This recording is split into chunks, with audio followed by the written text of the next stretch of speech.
Akan sangat menarik acara yang akan diadakan oleh Padepokan Dakwah Sunan Kalijaga atau Padasuka pada tanggal 26 Agustus yang akan datang. Acara tersebut adalah acara seminar nasional kebangsaan. Menariknya itu kenapa? Ya karena di acara tersebut itu tidak hanya menghadirkan mereka para Duriah Wali Songo saja, atau mereka para ahli nasab saja, atau mereka para ulama-ulama Nusantara saja, itu tidak, tapi juga termasuk mengundang dari pihak Robitoh Alawiyah. Tapi pihak Robitoh Alawiyah itu mau datang atau tidak, ya kita juga tidak tahu. Kita tunggu saja nanti di tanggal 26 Agustus.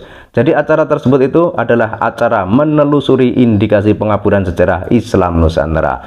Sebagaimana kita ketahui selama ini banyak sekali sejarah-sejarah di Nusantara ini yang sengaja dikaburkan oleh pihak-pihak yang tak bertanggung jawab. Dan itu adalah tugas generasi kita dan tugas para ulama, para kiai Nusantara, karena semua ini sangat berhubungan dan sangat penting sekali bagi generasi yang akan datang.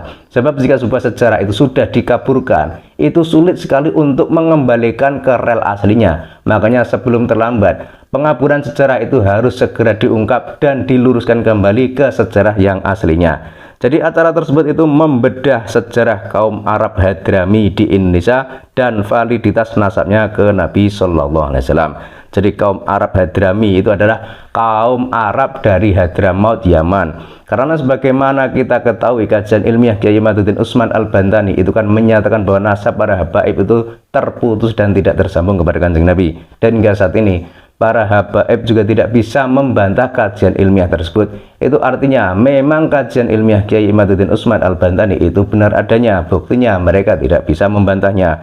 Kemudian terkait tentang datangnya para Arab dari Hadrami atau dari Hadramaut atau dari Yaman ini, itu jelas dalam sejarah tercatat bahwa mereka itu datang ke Nusantara itu karena didatangkan oleh Belanda, dan mereka juga bekerja kepada Belanda. Padahal kala itu Belanda itu adalah sebuah koloni penjajah yang tengah merusak negara kita, yang tengah merusak Nusantara. Sementara pihak Nusantara atau orang-orang pribumi yang kebanyakan adalah keturunan Wali Songo itu adalah para pejuang kemerdekaan yang sangat gigih membela orang-orang pribumi Nusantara dalam rangka melepaskan diri dan mengusir penjajah dari bumi pertiwi ini.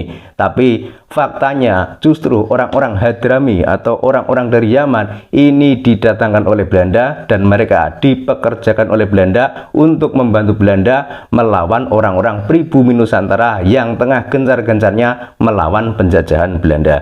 Jadi acara tersebut sangat menarik ya. Jadi misalkan nanti pihak Robitoh Alawiyah itu datang, kemudian pihak Robitoh Alawiyah itu mau menyampaikan gagasan atau apa terkait tentang nasabnya yang dinyatakan terputus, ini kan sebuah kesempatan bagi mereka.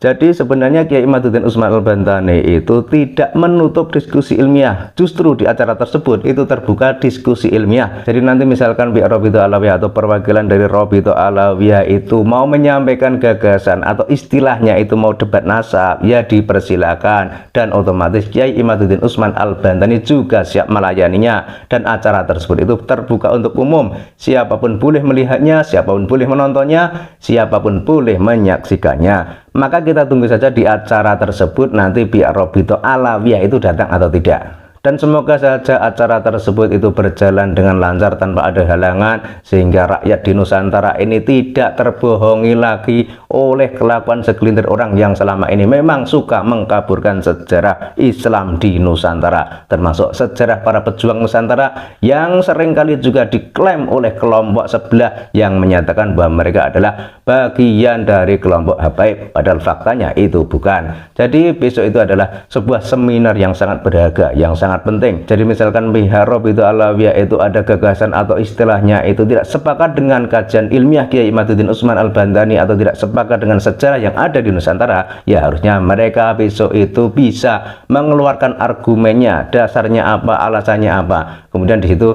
terjadilah debat ilmiah yang akan menghasilkan sesuatu keputusan yang tentunya sangat bermanfaat bagi generasi muda maupun generasi yang akan datang yang ada di Nusantara ini.